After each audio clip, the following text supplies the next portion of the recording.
ফেরাউনের কন্যার যিনি চুল আঁচড়ে দিতেন যে মহিলা, ফেরাউনের কন্যার কেশ বিন্যাসিনী ওই মহিলা এমন ইমানদার ছিলেন বাবা। ফেরাউন কন্যার কেশ বিন্যাসিনী মহিলার কি ইমানের শক্তি, কি পাওয়ার! হে তরুণ যুবকেরা, ফেরাউন নিজেকে রব বলে দাবি করেছিল। সে বলেছিল আনা রব্বকুমুল আলা, আমি তোমাদের বড় খোদা। আর একটা করে স্ট্যাচু দিয়েছিল, বাড়িতে পাঠিয়ে দিয়েছিল, এগুলো এই স্ট্যাচু এই মূর্তিগুলো বাড়িতে গিয়ে রেখে দেবে, এটা হলো তোমাদের ছোট খোদা। বন্ধুরা আমার, তরুণ যুবকেরা আমার, মানুষ ভয়ে পড়ে ফেরাউনকে খোদা বলে মানছিল বাবা। এমন সময় দেখতে পাওয়া যায় ফেরাউন কন্যার কেশ বিন্যাসিনী মহিলা, ভাই আমার, ফেরাউনের কন্যার চুলটা যখন আঁচড়ে দিচ্ছেন, আঁচড়াতে আঁচড়াতে হঠাৎ করে ভাই আমার ওই কাঙ্ক্ষিটা, কাকুইটা, চিরুনিটা মাটিতে পড়ে গেছে। এই কাকুইটা পড়ে যাওয়ার কারণে সঙ্গে সঙ্গে আল্লাহর নাম ধরে ডেকেছে। হে তরুণ যুবকেরা, একটু দেখুন তো ফেরাউন কন্যা, ফেরাউন কন্যার কেশ বিন্যাসিনী মহিলার ইমানের পাওয়ার কতটা! কন্যার, ফেরাউন কন্যার মাথা চুল কাঙ্গি করতে করতে, আঁচড়াতে আঁচড়াতে হঠাৎ করে যখন চিরুনিটা, কাকুইটা, যখন কাঙ্গিটা জমিনে যখন পড়ে গেল, মুখ থেকে অটোমেটিক আওয়াজ আসলো আল্লাহ। আল্লাহ শব্দ আসার সঙ্গে সঙ্গে ফেরাউনের কন্যা বুঝতে পারলো এ তো আমার এই দাসী, আমার এই মাথা কাঙ্ক্ষী করা আচরানো এই সেবিকা, এ আমার পিতাকে আল্লাহ বলে মানে না। অর্থাৎ ফেরাউন নিজেকে আল্লাহ বলে দাবি করেছিল, কিন্তু ওই মহিলা ওই ফেরাউনকে আল্লাহ বলে মানে না। এমন সময় ওই কন্যা যখন জিজ্ঞাসা করলো, হে আমার সেবিকা, তুমি কি আমার পিতাকে আল্লাহ বলে মানো না?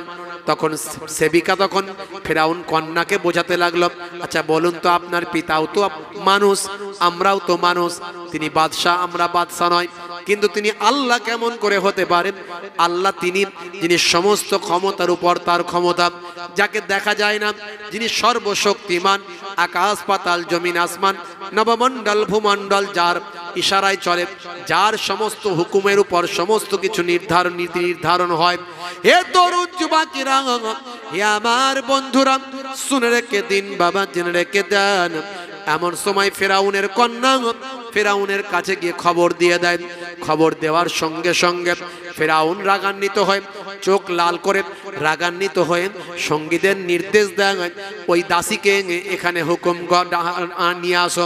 এ তরুণ যুবকেরা, দাসীকে রাজদরবারে নিয়ে যাওয়া হলো।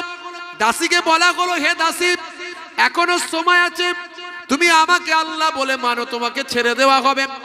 এমন সময় দাসীর ইমানের তেজ বেড়ে গেল। সে মুসা নবীর কাছ থেকে কালেমা পড়েছিল, মুসা নবীর আল্লাহকে আল্লাহ বলে মেনেছিল, এক বলে মেনেছিল। সেই সময় ফেরাউন কন্যার কেশ বিন্যাসিনী ওই মহিলা দাসী সেই সময় বলেছিল ইমানের সঙ্গে, ইমানের দীপ্ত কণ্ঠে, হে ফেরাউন বাদশা জাহাপনা, আপনি আমার বাদশা, কিন্তু আপনি আল্লাহ নন। আমি আপনাকে আল্লাহ বলে মানি না, আমি আল্লাহ বলে মানি মুসা নবী যাকে আল্লাহ বলে মানে। জোরে হবে না? আরে জোরে হবে না? বন্ধুরা আমার, তরুণ যুবকেরা আমার, ফেরাউন বলল একে ভূতে ধরেছে মনে হয়, সুখে খেতে খেতে ভূতে ধরেছে, এখন শাস্তি দিতে হবে। এক কাজ করে হাত পা বেঁধে ফেল। হাত পা বেঁধে দিয়ে তখনকার যুগের একটা শাস্তির মাধ্যম হলো সাপ, বিষধর সাপ, বিচ্ছু, এইগুলোকে মানুষের শরীরের উপর চাপিয়ে দেওয়া হতো। তাদের কর্তনের মধ্যে দিয়ে, কাটার মধ্যে দিয়ে, তাদের দংশনের মধ্যে দিয়ে শাস্তি দেওয়া হতো। ফেরাউন কন্যার কেশ বিন্যাসিনী মহিলা ওই দাসীর শরীরে সাপ বিচ্ছুগুলো ছেড়ে দেওয়া হলো। অন্ধকার ঘরের মধ্যে প্রবেশ করানো হলো, সাপ বিচ্ছুগুলো ছেড়ে দেওয়া হলো। কয়েকদিন ধরে এইভাবে শাস্তি দেওয়া হলো। সারা শরীরটা ভাই আমার একেবারে ভাই আমার সারা শরীরটা কষ্টে ভাই আমার আঘাতে আঘাতে চুরমার হয়ে গেল। কয়েকদিন পরে আবার নিয়ে আসা হলো, বলো এখনো সময় আছে, তুমি কি আমাকে আল্লাহ বলে মানো? ফেরাউন ডাক দিয়ে বললাম, তার ইমানের তেজ আরো বেড়ে গেছে। সেই সময় বলতে লাগলো, হে হতভাগা ফেরাউন, তুমি আমাকে মেরে ফেললেও তোমাকে আল্লাহ বলে মানবো না, কারণ আল্লাহ হলেন এক, লা শারীকা লাহু, তার কোনো শরিক নাই, তার কোনো অংশী নাই, ইমানের শক্তি তার বেড়ে গেছে। হে মুসলমান, আজকে আমরা আমাদের ইমানের এমন দুর্বলতা, লোকে আমাদের মুসলমান বলে চিনতে পারবে এই ভয়েতে আমরা দাড়ি কেটে ফেলি। এমন সময় ওই দাসীকে বলা হলো, এখনো সময় আছে, তুমি কি আমাকে আল্লাহ বলে মানো? সেই সময় দাসী বলল, না না, আমি কখনো আপনাকে আল্লাহ বলে মানি না। শুনে রেখে দেন, জেনে রেখে দেন, আপনি কেন আল্লাহ হবেন? আল্লাহ তো বিশাল শক্তিশালী, বিশাল পাওয়ারফুল, জমিন আসমান কুচকুল কায়নাত তিনি সৃষ্টি করেছেন। মুসা নবী যাকে আল্লাহ বলে মানেন, আমি তাকে আল্লাহ বলে মানি। হে তরুণ যুবকেরা, ফেরাউন বলল, আর হবে না, একে শাস্তি দিতে হবে, যাও এর সন্তানদেরকে নিয়ে আসো। ওই মহিলার সন্তান ছিল পাঁচটা সন্তানকে রাজ দরবারে হাজির করা হলো। বিশাল বড় একটা আগুন তৈরি করা হলো, সে আগুনে একটা বিশাল বড় কড়া দেওয়া হলো, সেই কড়াতে পুরো কড়া ভর্তি তেল দেওয়া হলো, সেই তেলকে আগুনে ফোটানো হলো। এমন সময় মহিলাকে দাঁড় করিয়ে বলা হলো, যদি তুমি আমাকে আল্লাহ বলে না মানো, তোমার একটা একটা সন্তানকে এই তেলেতে ফেলে দিয়ে পুড়িয়ে ভাজা করা হবে। হে তরুণ যুবকেরা, হে আমার বন্ধুরা, শুনে রেখে দিন বাবা, জেনে রেখে দিন বাবা, সেই সময় দেখতে পাওয়া যায় মুসলমান এই এত করুণ ঘটনার পরেও ফেরাউনের কন্যার কেসবিন নাসিনী মহিলার ইমানের একটুও নড়াচড়া হলো না। বন্ধুরা আমার, তরুণ যুবকেরা আমার, হে আমার মুরব্বিয়ানেরা, প্রথমেই তার সামনে বড় সন্তানটিকে নিয়ে এসে, বড় সন্তানটির বয়স খুব বেশি নয়, 6-7 বছর বয়স, এই রকম ছোট্ট বাবা, তাদের এই কলিজার টুকরা মাসুম বাচ্চা বড় সন্তানটিকে প্রথমে মায়ের সামনে ভাই আমার ওই ফুটন্ত তেলেতে নিক্ষেপ করা হলো। বড় সন্তানটি আল্লাহর নাম নিয়ে ফুটন্ত তেলেতে বলল, কয়েক মুহূর্তের মধ্যে ভাজা হয়ে উঠে গেল। এবার ফেরাউন আবার বলল, সাবধান, এখনো সময় আছে, তোমার অন্য সন্তানগুলোকে এখানে হত্যা করা হবে, তাড়াতাড়ি বলো তুমি কি আমাকে আল্লাহ বলে মানো? সেই সময় ফেরাউনের কেসবিন নাসিনী ওই মহিলা দাসী বলল, হে হতভাগা ফেরাউন, তুমি একটা আস্ত শয়তান, তুমি আমার সব সন্তানদেরকে হত্যা করতে পারবে, তুমি আমাকেও হত্যা করতে পারবে, কিন্তু তারপরেও আমার ঈমান নিতে পারবে না। হে তরুণ যুবকেরা, হে আমার মুরব্বিয়ানেরা, ফেরাউন কন্যার কেসবিন নাসিনী মহিলার ঈমানের তেজ এমন বেড়ে গেল, তার চোখের সামনে একটা একটা করে 4-4টে সন্তানকে জীবন্ত ওই ফুটন্ত কড়ার মধ্যে ফেলে ভেজে ফেলা হলো। মায়ের সামনে সন্তানদের মওত হয়ে গেল, চোখ দিয়ে ঝরঝর করে পানি গড়িয়ে যায়, কিন্তু ঈমানের ব্যাপারে কোনো কম্প্রোমাইজ নয়, জান চলে যাবে তবু আল্লাহর সঙ্গে কাউকে শিরক করব না। বন্ধুরা আমার, তরুণ যুবকেরা, ফেরাউন বলল, দেখো তোমার বুকে একটা দুগ্ধ পান করছে দুধের শিশু বাচ্চা, 6 মাস বয়স, এই বাচ্চাটা এক ছেড়ে দেব, এই বাচ্চাটাকে নিয়ে তুমি বেঁচে থাকবে, এখনো সময় আছে, যদি তুমি আমাকে আল্লাহ বলে মানো। সেই সময় দেখতে পাওয়া যায় ফেরাউন কন্যার কেসবিন নাসিনী মহিলা বলল, হে হতভাগা ফেরাউন, তুই আমার সব ধ্বংস করে দে, আমার সন্তানদেরকে হত্যা করেছিস, আমার এই কোলের শিশুটাকেও যদি হত্যা করিস, আমাকেও হত্যা করিস, তারপরেও তোর কাছে আমি ঈমান বিক্রি করব না, আমি আমার ঈমান ধ্বংস করব না। এমন সময় কোলের শিশু বাচ্চাটাকে যখন কেড়ে নেওয়ার চেষ্টা করে, কোলের শিশু বাচ্চাটার যখন কেড়ে নেওয়ার চেষ্টা করে, এমন সময় দেখতে পাওয়া যায় কোলের শিশু বাচ্চাটার জবানটা আমার আল্লাহ খুলে দিলেন।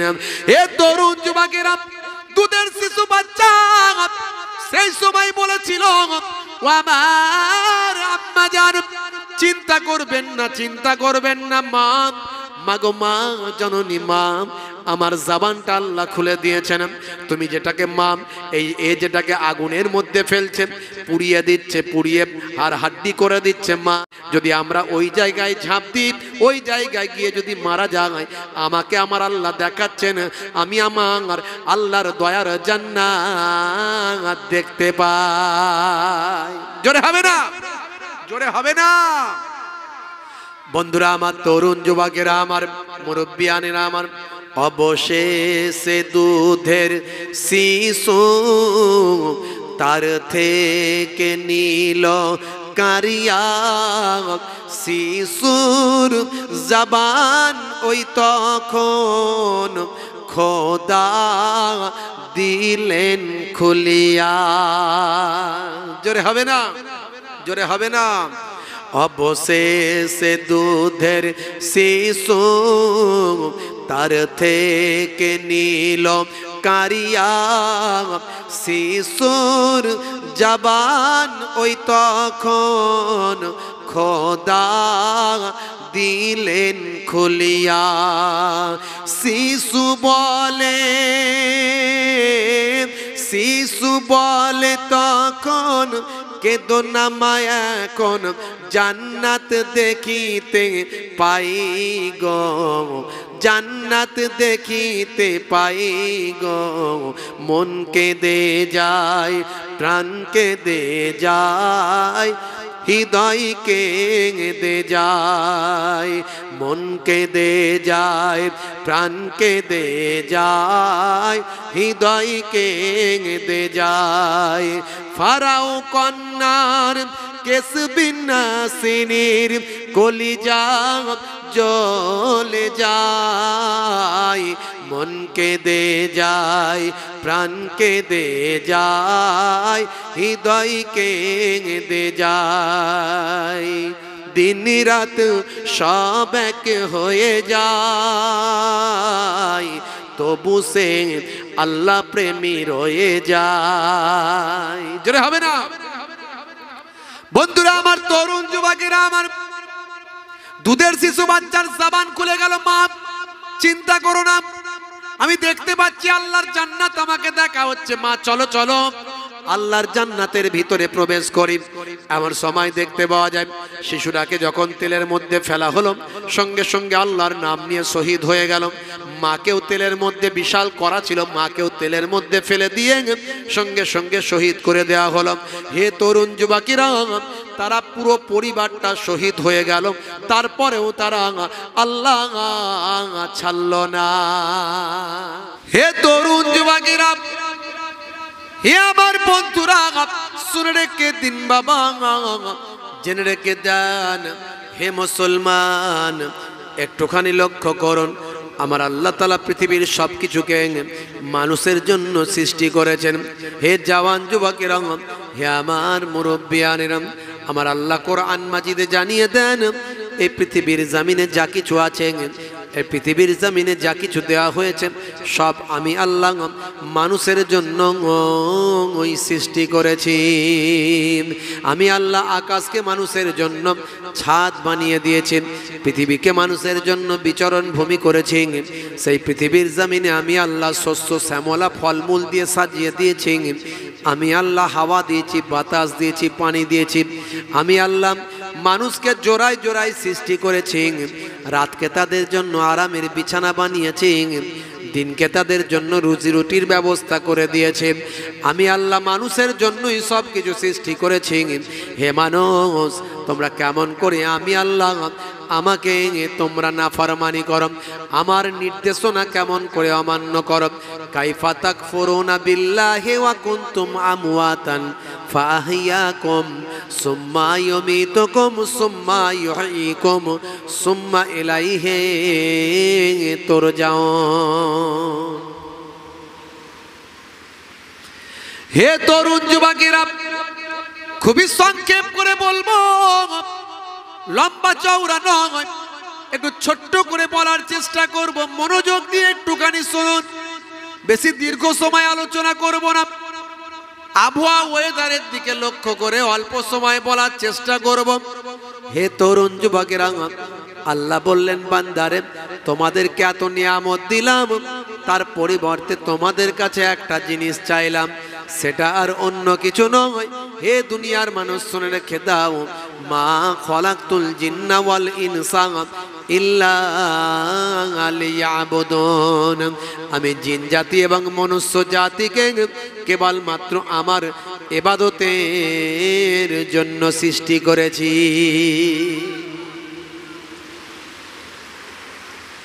প্রচণ্ড বৃষ্টি হচ্ছে, সবই আল্লাহর ইচ্ছা। আমরা যতক্ষণ পারবো চেষ্টা করব যাতে আমরা ওয়াজ একটু করতে পারি। আপনারা রাজি আছেন তো নাকি? একটু সামলে বসেন, একটু মনোযোগ দিয়ে শোনেন, সময়টাকে কমিয়ে দেবো ইনশাআল্লাহ। তাহলে আমার আল্লাহ বললেন, বান্দারে তোমাকে আমার ইবাদতের জন্য সৃষ্টি করেছি। ইবাদত মানে শুধু নামাজ নয়, একদিকে যেমন ইবাদত মানে নামাজ, রোজা, হজ, যাকাত, আর একদিকে ইবাদত মানে হে তরুণ যুবকেরা, স্বামী স্ত্রীর মধ্যে প্রীতি, প্রেম প্রীতি, ভালোবাসা, মহাব্বত, স্বামী স্ত্রীর মধ্যে মহাব্বত, এটাও হলো ইবাদত, রাসূলের দেওয়া সুন্নাত। হে তরুণ যুবকেরা, পিতামাতার সেবা করা ইবাদত, রাসূলের দেখানো সুন্নাত। হে তরুণ যুবকেরা, ছোটদের স্নেহ করো, বড়দের সম্মান করো, বুজুর্গ মানুষদের ইজ্জত করো, আলেম ওলামাদের সম্মান করো, ইজ্জত করো, চাষ করো, ব্যবসা করো, রুজি রুটি করো, সব যেন নবিয়ানা তরিকায় হয়। যদি নবিয়ানা তরিকায় আপনি চাষ করেন, চাষের ক্ষেত্রে আপনি কোনো রকম 2 নম্বরই করবেন না, আল ছেটে বাড়িয়ে দেবেন না, অন্যের পানি নিজের জমিতে নিয়ে নেবেন না, অন্যায়ভাবে কোনো রকম খারাপ আচরণ করবেন না। হে তরুণ যুবকেরা, যখন আপনি ব্যবসাটা করবেন, ব্যবসায় আপনি মিথ্যা কথা বলবেন না, ব্যবসার মধ্যে কালোবাজারি করবেন না, ব্যবসার মধ্যে খারাপ মাল ভালো মালের সঙ্গে পাইল করে দেবেন না। যদি আপনি হকভাবে ব্যবসা করতে পারেন, মনে রাখবেন এটা হলো ইবাদত। তাহলে সমস্ত কিছুতে আপনি ছেলে মেয়েদের মানুষ করবেন, ছেলে মেয়েদের দেখাশোনা করবেন, নবীর দেখানো পথে যদি করেন, ছেলে মেয়েদের দেখাশোনা করাও আপনার জন্য ইবাদত। তাহলে আপনি যাই করেন, সব কাজটা আপনার ইবাদতের মধ্যে গণ্য, যদি সেটা রাসূলের তরিকা অনুযায়ী হয়, যদি সেটা আল্লাহর নির্দেশিত পথে হয়। ফাইজা কুদিয়াতিস সালাত ফান্তাসিরু ফিল আরদ আবতাগু মিন ফাদলিল্লাহ।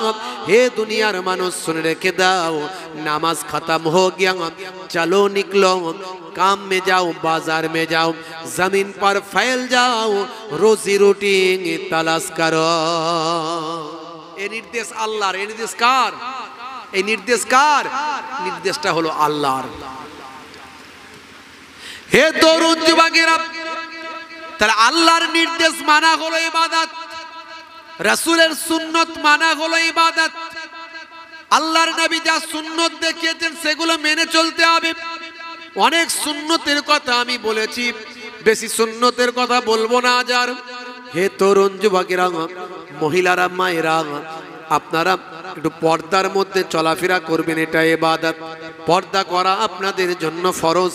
আমি বলছি না মুখ বেঁধে ঘরে বসে থাকুন, প্রয়োজনে নিশ্চয় বাইরে বেরোতে পারবেন। মহিলারা শিক্ষা দীক্ষা অবশ্যই করতে পারবেন। নারীদের জন্য শিক্ষা ফরজ করা হয়েছে, পুরুষদের জন্য যেমন ফরজ করা হয়েছে, কিন্তু পর্দার মধ্যে, হেফাজতের মধ্যে মহিলারা সব কিছু করতে পারবেন, প্রয়োজনে বাইরে বেরোতে পারবেন। হে তরুণ যুবকেরা, হে মহিলারা, স্বামীর খেদমত করবেন ইবাদত, পর্দা করবেন ইবাদত, নামাজ পড়বেন ইবাদত, হেফাজতের মধ্যে চলবেন, সেটা হলো ইবাদত। মনে রাখবেন মাগো মা, জননী মা, আমার নবী যা শিখিয়েছেন, আমার আল্লাহ যা বলেছেন, সবই হলো ইবাদত। আমার আল্লাহর কথা যদি আপনি মানেন, রাসূলের সুন্নতগুলো যদি আপনি মানেন, হে তরুণ যুবকেরা, দুনিয়াতেও ভালো হবেন আর আখিরাতটাও আমার আল্লাহ ভালো করে দেবেন। যাদের ভিতরে সুন্নত পাওয়া যায়, তারা কেউ পথহারা হয় না। রাসূলের পথে যারা চলে দুনিয়ায়, বাতিলের বাধা তারা মানে না। জোরে হবে না? আর জোরে হবে না? নিশীথ রজনীতে সেজদাতে যায়, হুসাইনি তাদের নিয়ে ভাবনাতে রয়। বিপদের মাঝে তারা যতই পড়ুক, বিপদের মাঝে তারা যতই পড়ুক, রাসূলের তরিকা ছাড়ে না। যাদের ভিতরে সুন্নত পাওয়া যায়, তারা কেউ পথ হারা হয় না। রাসূলের পথে যারা চলে দুনিয়ায়, বাতিলের বাধা তারা মানে না। জোরে হবে না? বন্ধুরা আমার, তরুণ যুবকেরা আমার, হে আমার মুরব্বিয়ানেরা, আমার আল্লাহর হুকুমের প্রতি থাকতে হবে অবিচল। কোন রকম নরবরে চিন্তা ভাবনা নিয়ে আসলে হবে না। নামাজে কোন রকমের গাফিলতি করলে হবে না।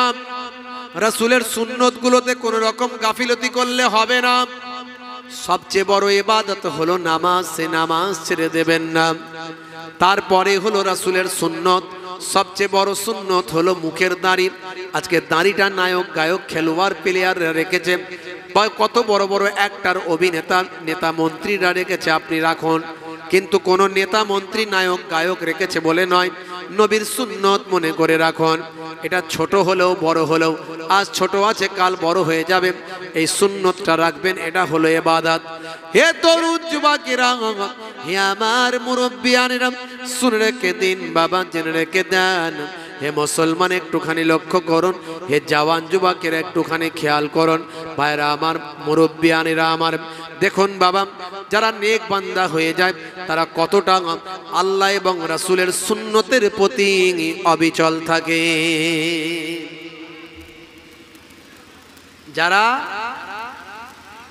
নেক বান্দা হয়ে যায়, ইমানদার বান্দা হয়, তারা আল্লাহ এবং রাসূলের সুন্নতের উপর কতটা অবিচল থাকে। বন্ধুরা আমার, তরুণ যুবকেরা আমার, মুরব্বিয়ানেরা আমার, হে জওয়ান যুবকেরা, হে আমার বন্ধুরা, শুনে রেখে দিন বাবা, জেনে রেখে দেন। একটা ছোট্ট কথা বলবো, একটা ছোট্ট উদাহরণ দেব। এই পরিবেশে বেশি ওয়াজ করার অবকাশ আমার নাই। বন্ধুরা আমার, তরুণ যুবকেরা আমার, একটুখানি মনে রাখবেন বাবা, একটা ছোট্ট উদাহরণ আমি আপনাদের সামনে দেব।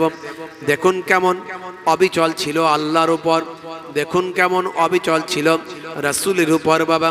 ভাইরা আমার, তরুণ যুবকেরা আমার, হে আমার মুরব্বিয়ানেরা, মুসা কালিমুল্লাহর জামানাতে আপনারা জানেন তৎকালীন যুগের যিনি ফেরাউন ছিলেন, ফেরাউন হলো একটা লাকাব, ফেরাউন হলো একটা উপাধি।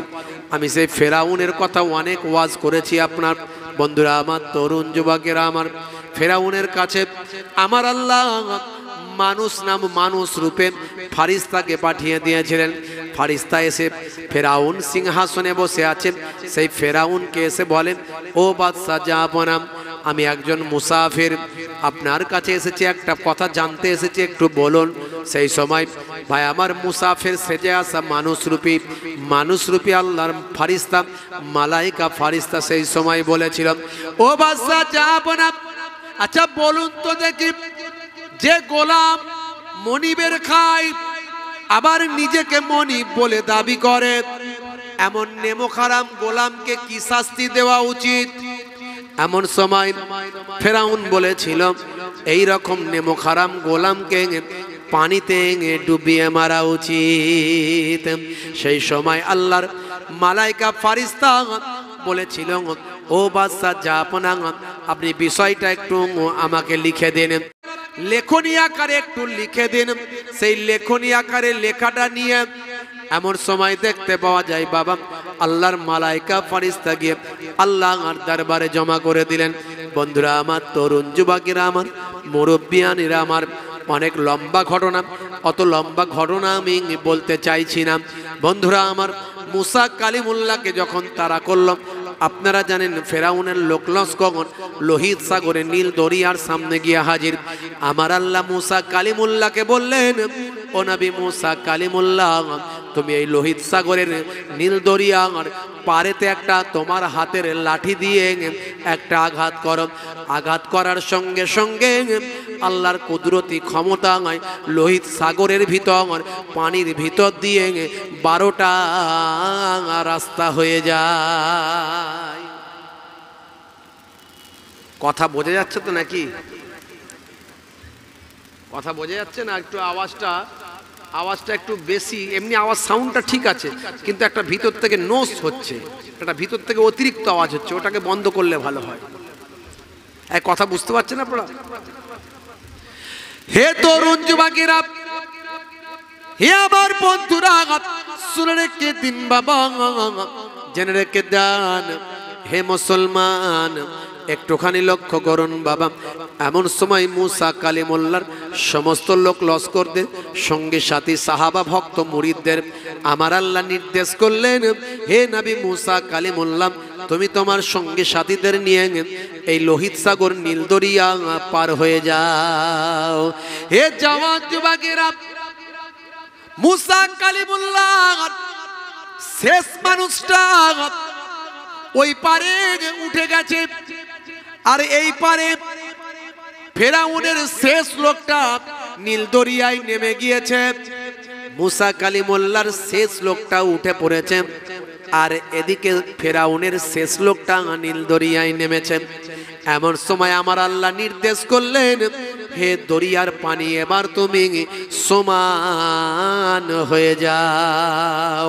বন্ধুরা আমার, তরুণ যুবকেরা আমার, হে আমার মুরব্বিয়ানেরা, শুনে রেখে দিন বাবা, জেনে রেখে দিন বাবা। এমন সময় দেখতে পাওয়া যায় ফেরাউনের সমস্ত লোক লস্কর সব ডুবছে আর উঠছে, সকলেই মারা গেল। ফেরাউনও ডুবছে আর উঠছে, ফেরাউনও ডুবছে আর উঠছে। ফারিস্তাকে আল্লাহ পাঠালেন, যাও তার লেখনী দেওয়া, তার লেখা ওই যে সাইন করা, সিগনেচার করা তার লেখাটা নিয়ে গিয়ে তাকে গিয়ে একবার দেখাও। ফারিস্তা তখন নিয়ে গিয়ে দেখাচ্ছে, দেখো এটা কি লেখা আছে। ডুবছে আর উঠছে আর দেখছে, হায় রে হায়, এটা তো আমারই লেখা। যে গোলাম মনিবের খায় আবার নিজেকে মনিব বলে দাবি করে, এমন নেমোখারাম গোলামকে পানিতে ডুবিয়ে মারা উচিত। বলে কার লেখা? বলে এটা তো আমারই লেখা। বলে তোমার চালেতে তুমি সাইজ হচ্ছ, তুমি যেটা ফতোয়া দিয়েছিলে, তুমি যে নির্দেশ দিয়েছিলে, আল্লাহ তোমার নির্দেশকে গ্রহণ করে তোমাকেই পানিতে ডুবিয়ে মারছে। বন্ধুরা আমার, তরুণ যুবকেরা আমার, কোরআন মাজিদে আমার আল্লাহ ঘটনাটা উল্লেখ করেছেন। সেই সময় আল্লাহর পক্ষ থেকে জানিয়ে দেওয়া হলো, আলিয়াউমা নুনাজ্জিকা বিবাদানিকা লিতাকুনা লিমান খালফাকা আয়াত। হে তরুণ যুবকেরা, আল্লাহর কোরআনে আল্লাহ বললেন, আমার আল্লাহ জানিয়ে দিলেন, আজকের দিনে হে ফেরাউন, আমি তোমার জিসমটাকে বাঁচিয়ে দিলাম। আজকের দিনে আমি তোমার শরীরটাকে বাঁচিয়ে দিলাম, যাতে করে আফটার জেনারেশন, পরবর্তীকালের প্রজন্মের মানুষেরা তোমাকে দেখতে পায় যে তুমি কেমন সীমা লঙ্ঘন করেছিলে। আলিয়াউমা, আজকের দিনে, নুনাজ্জিকা বিবাদানিকা, তোমার জিসমকে আমি আল্লাহ বাঁচিয়ে দিচ্ছি, বাঁচিয়ে দেব। লিতাকুনা লিমান খালফাকা আয়াত, যাতে করে পরবর্তীকালের মানুষদের জন্য তোমার জিসমটা, বডিটা একটা নিদর্শন হয়ে যায়। আজও যদি আপনি কায়রোতে যান, মিশরের কায়রোর জাদুঘরে ফেরাউনের ডেড বডি আপনি দেখতে পাবেন। অল্প কিছুদিন আগে চারিদিকে খবর হয়েছিল, ফেরাউনের ডেড বডি নাকি আওয়াজ দিয়েছে, শুনেছেন? ইন্টারনেটে ভাইরাল, ফেরাউনের ডেড বডি নাকি আওয়াজ দিয়েছে। ডেড বডি যদিও আওয়াজ দিতে পারে না আমরা জানি, কিন্তু ফেরাউনের ডেড বডিটা সাধারণ ডেড বডি তো নয়। সাধারণ ডেড বডি কি জি? সাধারণ ডেড বডি নয়। ফেরাউনের ডেড বডিটাকে আল্লাহ স্পেশাল বানিয়েছে, স্পেশাল। সব ডেড বডি পচে যাবে, কিন্তু ফেরাউনের ডেড বডি পচবে না। আজকে কিছু কম বেশি প্রায় ভাই আমার, তরুণ যুবকেরা, মুরব্বিয়ানেরা আমার, কিছু কম বেশি আজ থেকে প্রায় ভাই আমার 2 আর 1 3 4, কিছু কম বেশি প্রায় 4000 বছর আগের ডেড বডি হলো ফেরাউনের ডেড বডি।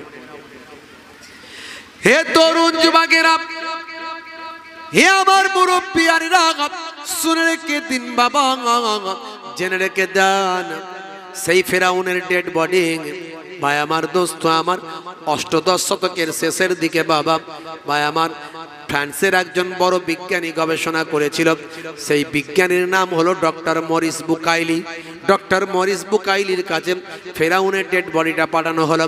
কি ব্যাপার হে মিস্টার মরিস বুকাইলি, আপনি হলেন ফ্রান্সের একজন বিখ্যাত বড় বিজ্ঞানী, আচ্ছা দেখুন তো দেখি এই ডেড বডিটাকে পাওয়া গিয়েছে, কিন্তু এই ডেড বডিটা অক্ষত কেমন করে আছে?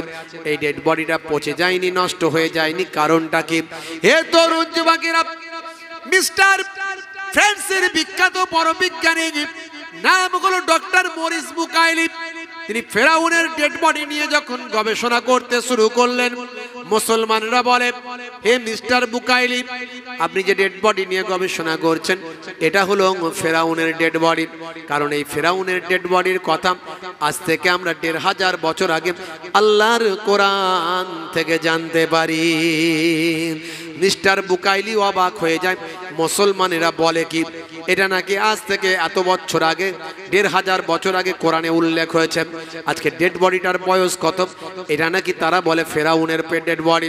মিস্টার বুকাইলি গবেষণা শুরু করে দেখেন ঠিকই তো মুসলমানেরা যা বলেছে মিলে যাচ্ছে, কারণ তারা আল্লাহর কোরআন জেনে বলছে। সত্যি আমি গবেষণা করে দেখলাম এই ডেড বডিটার শরীর থেকে গবেষণা করে দেখা যায় নোনা পানিতে ডুবে এর মৃত্যু হয়েছে, অর্থাৎ পানি থেকে নোনা পানিতে ডুবে সে মারা গেছে। তার শরীরের কোনা থেকে তার গবেষণা করে তার আমার দোস্ত আমার তার শরীরের গোস্ত থেকে আমার গোস্ত নিয়ে ল্যাবে দিয়ে পরীক্ষা করলে দেখা যায় নোনা পানিতে ডুবে যাওয়ার চিহ্ন পাওয়া যায়। হে তরুণ যুবকেরা, মুসলমানেরা যা বলে মিস্টার মরিস বুকাইলি তিনি আস্তে আস্তে দেখলেন তাই তো মিলে যাচ্ছে। এই ডেড বডিটা কত বছর আগে মারা গেছে। মুসলমানেরা বলে ফেরাউনের ডেড বডি। হিসাব করে দেখা যায় মুসা কালিমুল্লাহর জামানায় অঙ্ক কষে দেখা হলো, আর মিস্টার মরিস বুকাইলি তিনি তার শরীরের আমার বিভিন্ন কোষ নিয়ে আমার শরীরের বিভিন্ন অর্গান নিয়ে শরীরের গোস্ত নিয়ে ল্যাবরেটরিতে পরীক্ষা করে দেখলো সত্যিই তো এই ডেড বডিটা বহু বছর আগে মারা গেছে। অঙ্ক কষে দেখা গেল মুসলমানেরা যেটা বলে মুসা কালিমুল্লাহর জামানায় মারা গেছে। সত্যি সেই সময়কার এরা সেই সময়কার সমবয়স্ক বলেই মৃত বডিটার বয়সটা ততটাই হবে বলে ডক্টর মরিস বুকাইলি নির্ধারণ করেছেন। অবশেষে ফেরাউনের ডেড বডি নিয়ে গবেষণা করতে করতে ভাইরা আমার তরুণ যুবকেরা মিস্টার মরিস বুকাইলি একেবারে নিশ্চিত হলেন মুসলমানেরা যেটা বলে সত্য, মুসলমানদের কোরআনে যেটা ব্যবহার হয়েছে সত্য, মুসলমানদের কোরআনে আল্লাহ ফেরাউনের ডেড বডি নিয়ে যা বলেছেন সত্য। তাই মিস্টার মরিস বুকাইলি আর থাকতে না পেরে মুসলমানদের নবীর ইমানের উপর কালেমা পড়ে বিশ্ব নবীর শিষ্য হয়ে যায়। হে তরুণ যুবকেরা, লম্বা চওড়া নয়, সেই ফেরাউন নিজেকে আল্লাহ বলে দাবি করেছিল। আমার আল্লাহ শাস্তি দিয়েছিল যে আল্লাহর সঙ্গে না ফরমানি করে আল্লাহ তাকে শাস্তি দেয়। আপনি নামাজ যদি না পড়েন আপনাকে আল্লাহ 14টা শাস্তি দেবেন। এ দুনিয়ার জমিনে হবে 5টা শাস্তি। এর আগে আমি বলেছি আর বলবো না। দুনিয়াতে হবে 5টা শাস্তি, মৃত্যুর সময় হবে 3টে শাস্তি, কবরে গেলে হবে 3টে শাস্তি, আর কিয়ামতের দিনে হবে 3। লা ইলাহা ইল্লাল্লাহ, লা ইলাহা ইল্লাল্লাহ, লা ইলাহা ইল্লাল্লাহু মুহাম্মাদুর রাসূলুল্লাহ সাল্লাল্লাহু আলাইহি ওয়াসাল্লাম। নবী পাকের নাম শুনলে কি বলতে হবে? সাল্লাল্লাহু আলাইহি ওয়াসাল্লাম। বন্ধুরা আমার, তরুণ যুবকেরা আমার, ফেরাউনের ডেড বডি নিয়ে গবেষণা করে যেটা বলছিলাম ডক্টর মরিস বুকাইলি তিনি ঈমান কবুল করলেন। সবাই নীল দরিয়ায় ডুবে মারা গেল, একজন মানুষ বেঁচে রইল। ফেরাউনের একটা লোক বেঁচে গেল। এই আওয়াজ আপনারা শুনেছেন কিনা জানি না। বন্ধুরা আমার, মুসা কালিমুল্লাহ নদীর ওপারে উঠে দেখলেন ফেরাউনের লোকেরা বাঁচে না মরে। দেখেন সবাই মারা গেল, সবচেয়ে শেষে একজন মানুষ পানি থেকে টুকটুক টুকটুক করে আর দিকে উঠে আসলাম। হে তরুণ যুবকেরা, হে আমার মুরব্বিয়ানেরা, মুসা নবী দেখেন লোকটাকে, দেখেন এই মানুষটা সবচেয়ে বেশি আমাকে কষ্ট দিয়েছিল, এই মানুষটা দুনিয়ার জমিনে সবচেয়ে বেশি আমাকে কষ্ট দিত। হে তরুণ যুবকেরা, হে আমার বন্ধুরা, শুনে রেখে দিন বাবা, জেনে রেখে দেন। হে মুসলমান, একটুখানি লক্ষ্য করুন, যে কথাটা বলতে চাইছিলাম, মুসা কালিমুল্লাহ দেখলেন এই মানুষটা সবচেয়ে আমাকে বেশি কষ্ট দিত, তাই আল্লাহর সঙ্গে কথা বললেন, আমার আল্লাহর দরবারে কালাম করলেন, কথা বললেন, আমার আল্লাহকে বললেন, আয় আমার মাবুদ আল্লাহ, এই মানুষটা আমাকে সবচেয়ে বেশি কষ্ট দিত, সবাই মারা গেল, আর এটাকে তুমি কেন রেখে দিলেন? এটাকেও তো তুলে নিতে পারতেন, এটাকে কেন আবার দুনিয়ার জমিনে ছেড়ে দিলেন? এ আমাকে সবচেয়ে বেশি কষ্ট দিয়েছিল, এ আমাকে সবচেয়ে বেশি তাকলিফ দিয়েছিল, একে কেন তুমি রাখলে? হে তরুণ যুবকেরা, হে আমার বন্ধুরা, হে আমার মুরব্বিয়ানেরা, শুনে রেখে দিন বাবা, আমার আল্লাহর পক্ষ থেকে বলা হলো, হে নবী মুসা কালিমুল্লাহ, ওই মানুষটাকে আমি আল্লাহ বাঁচিয়েছি, তার কারণটা হলো ওকে আমি বাঁচিয়েছি তোমারই জন্য। আমার মুসা নবী কালিমুল্লাহ বললেন, আল্লাহ এটা আবার কেমন কথা? আমার জন্য কেন বাঁচিয়েছেন? ও তো আমাকে অনেক কষ্ট দিয়েছিল। আমার আল্লাহ জানালেন, হে নবী মুসা কালিমুল্লাহ, নিশ্চয় তোমাকে কষ্ট দিয়েছিল, কিন্তু তুমি তো সবই জানো, ও তোমার নকল করত, ও তোমাকে তোমার নকল করে তোমাকে কষ্ট দিত, তোমার মতো পাগড়ি পরত, তোমার মতো দাড়ি রাখত, তোমার মতো জুব্বা পরত, তোমার মতো হাতে আসার লাঠিটা নিত, লোকের সামনে তোমার মতো করে কথা বলার চেষ্টা করত, তার মানে সব দিক থেকে তোমার নকল করত। লোকের কাছে গিয়ে বলতো, দেখ দেখ আমি মুসা সেজেছি, দেখ দেখ আমি মুসা সেজেছি, এই কথাটা মানুষের সামনে গিয়ে বলতো। হে তরুণ যুবকেরা, আমার আল্লাহ বললেন, হে নবী মুসা কালিমুল্লাহ, আমি ওকে তোমার খাতিরে বাঁচিয়ে দিয়েছি, কারণ সে তোমার নকল করেছিল। তোমার নকল করাটা আমি আল্লাহ বড় ভালোবেসেছি, আমার বড় ভালো লেগেছে। আমি জানি তোমাকে কষ্ট দিয়েছে, তোমার নকল করে তোমাকে তাকলিফ দিয়েছে, তোমার নকল করে তোমাকে তুচ্ছ করেছে, তোমার নকল করে তোমাকে তাওহীন করেছে, নেগলিজেন্সি করেছে, নেগলেক্ট করেছে, তোমাকে তুচ্ছ করেছে, তোমাকে পরিহাস করেছে। এটা তোমার বড্ড খারাপ লাগতো, কিন্তু আমি আল্লাহ আমার এই জন্যে ভালো লাগতো যে ও তোমার নকল করেছে, তোমার অনুকরণ করেছে। তোমার অনুকরণ করার কারণে কঠিন মুসিবত থেকে আমি আল্লাহ তাকে বাঁচিয়ে দিলাম। জোরে হবে না? তাহলে আমরা যদি দুনিয়াতে আমার নবীর নকল করি, নবীর মতো দাড়ি রাখবো, নবীর মতো জুব্বা পরবো, নবীর মতো নামাজ পড়বো, নবীর মতো টুপি মাথায় দেব, যদি করি, তাহলে কায়ামতের মুসিবতের দিনে, কায়ামতের কঠিন মুসিবতের ময়দানে আমার আল্লাহ কি আমাদের বাঁচাবেন না মনে হচ্ছে? নিশ্চয়ই বাঁচিয়ে দেবেন। বন্ধুরা আমার, আমাদের ইমানের তেজ কোথায়, ইমানের শক্তি কোথায়, ইমানের পাওয়ার কোথায়? যদি ইমানদার, সাচ্চা ইমানদার আমরা হই, তাহলে নামাজ ছাড়তে পারবো না। 5 ওয়াক্ত নামাজ ছাড়বেন না। কাজা হলে কাজা পড়ুন, দাঁড়াতে পাচ্ছেন না, খুবই কষ্ট হচ্ছে, মাটিতে বসে নামাজ পড়ুন। অনেকে চেয়ার ব্যবহার করেন, চেয়ার ব্যবহার করবেন না, মাটিতে বসে নামাজ পড়ুন। আমার নবী মাটিতে বসে নামাজ পড়েছেন, চেয়ার থাকতেও চেয়ার ব্যবহার করেননি। চেয়ারটা তার জন্য যিনি মাটিতে কখনো বসতেই পারেন না, তার জন্য চেয়ার। মাটিতে বসে নামাজ পড়ুন, বসতে পারেন না শুয়ে নামাজ পড়ুন, শুয়ে শুয়ে হাত পা নাড়তে পারেন না, ইশারায় ইশারায় নামাজ পড়ুন। পানি লাগালে অসুবিধা হবে, পানি লাগালে শরীর অসুস্থ হয়ে যাবে, তায়াম্মুম করুন।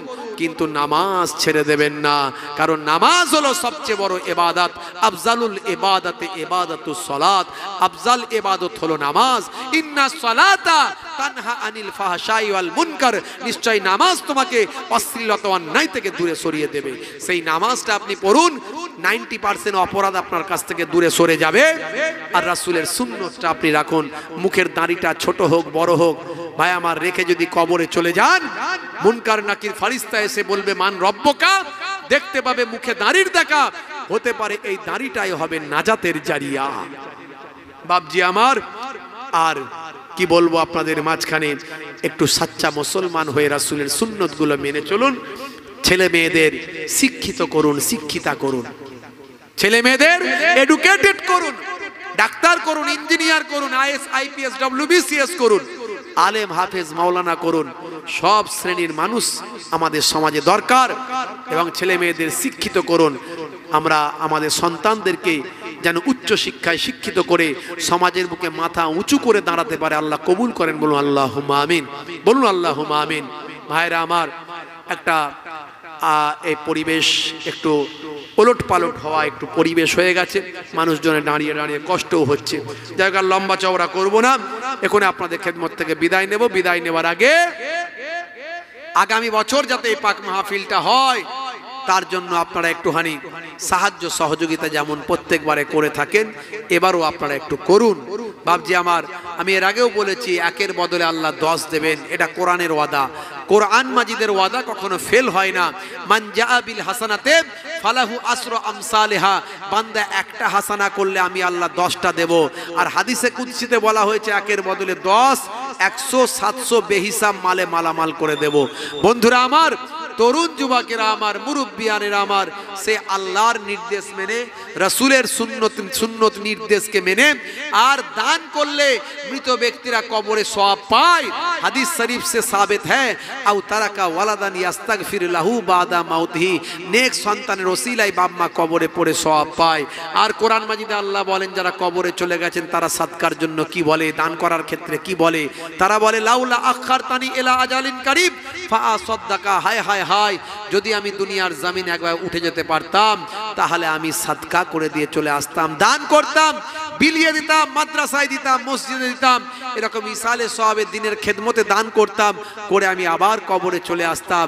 তারা সাদকা করার কথা বলেন, আল্লাহর কোরআন আল্লাহ জানিয়ে দিয়েছেন। বন্ধুরা আমার, তাহলে আপনি নিয়ত করে দান করুন। বুখারী শরীফের প্রথম হাদিস, ইন্নামাল আমালু বিন্নিয়াত, নিয়তের উপর আমল হয়। আপনি নিয়ত করে দান করুন যে আমি এই নিয়ত করে দান করছি, আল্লাহ আমার তার বিনিময়ে ওটা করুন। আমি বাপ মায়ের নিয়ত করে দান করছি, আল্লাহ বাপ মায়ের কবরটা যেন গোলাপ ফুলের বাগান হয়, আল্লাহ তাদের গুনাহ মাফি হয়, এই নিয়ত করে দান করছি। কারবারে উন্নতি যেন হয় তার নিয়ত করে দান করছি। ছেলে মেয়েদের লেখাপড়ায় বরকত হয় তার জন্য দান করছি। ছেলে মেয়েদের হায়াত দারাজির জন্য দান করছি। স্ত্রীর সুস্থতার জন্য দান করছি।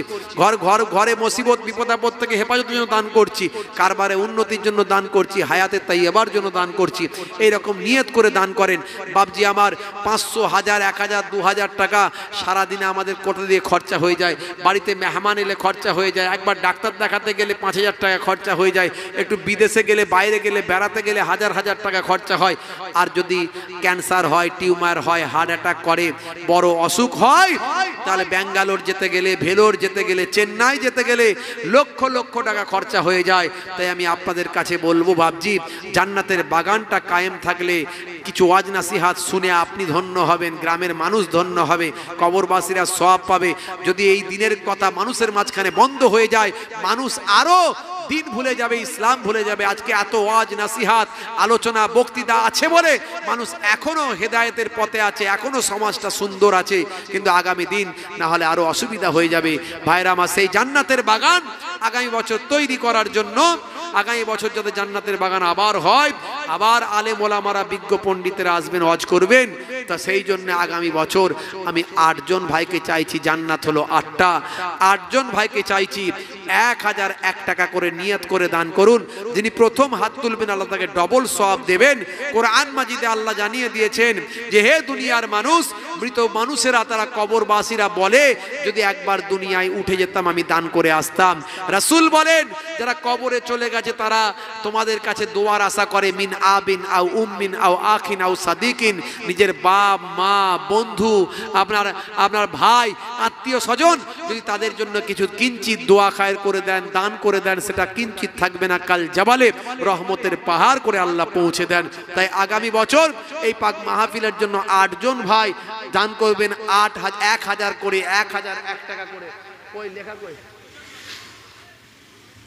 1001 টাকা করে।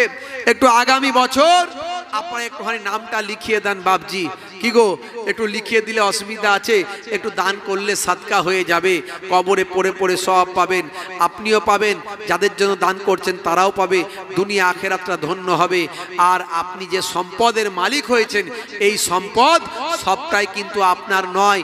ইসলাম বলছে এতে হক আছে এরকম মাহফিলের, এতে হক আছে মাদ্রাসা মসজিদ মক্তব, কারণ ইমানদারদের দায়িত্ব এই সমস্ত জিনিসগুলোকে বাঁচিয়ে রাখা। তবে সঠিকভাবে মানুষ দিন পাবে, সঠিক জিনিসটা ঠিক থাকবে, না হলে সঠিক জিনিসগুলো মানুষ ভুলে যাবে। বন্ধুরা আমার, তাই এই জান্নাতের বাগানে আগামী বছর আমার 8 ভাইকে বলবো 1001 টাকা করে। একটু যিনি প্রথম হাত তুলবেন আল্লাহ তাকে ডবল সওয়াব দেবেন।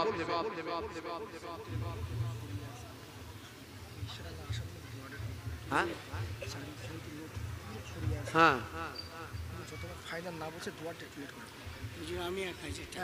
মাশাআল্লাহ। হ্যাঁ চাদর তো আমার ভাই 1001 টাকা দেবেন বলেছেন। কি নাম ভাই? মোহাম্মদ আব্বাস উদ্দিন সাহেব 1001 টাকা। জোরে বলুন মারহাবা, বলুন না মারহাবা। নারী তাকবীর, মাশাআল্লাহ, নারী তাকবীর। মুসাফির হালাতে আছি বাপজি, মুসাফির হালাতে আছি। আমি তাদের জন্য খাস ভাবে দোয়া চাইবো। 2 মাস হয়েছে আল্লাহর কাবা ঘর থেকে ঘুরে এসেছি, হাজার আসওয়াদ মুখ দিয়ে চুম্বন দিয়েছি, এই হাত দিয়ে কাবা ঘরে হাত দিয়ে দোয়া চেয়েছি, রাসূলের রওজায় গিয়ে দোয়া চেয়েছি। খাস ভাবে দোয়া চাইবো, নানাজান দাদাজানদের ওসিলা দিয়ে দোয়া চাইবো, আল্লাহর ওলিদের ওসিলা দিয়ে দোয়া চাইবো। বাপজি আমার 2 নম্বরে কে আছেন? 1001 টাকা হাত তুলে দেখান। 1001 টাকা আমার বাপজি হাত তুলেছে, মাশাআল্লাহ। কি নাম ভাইয়ের? জনাব নূর আলী সাহেব 2 নম্বরে হাত তুলেছেন। জোরে বলুন মারহাবা। নারে তাকবীর, নারে তাকবীর। 3 নম্বরে কে আছেন? একটু হাত তুলে দেখান। 3 হলো সুন্নাত, 3 হলো কি? সুন্নাত।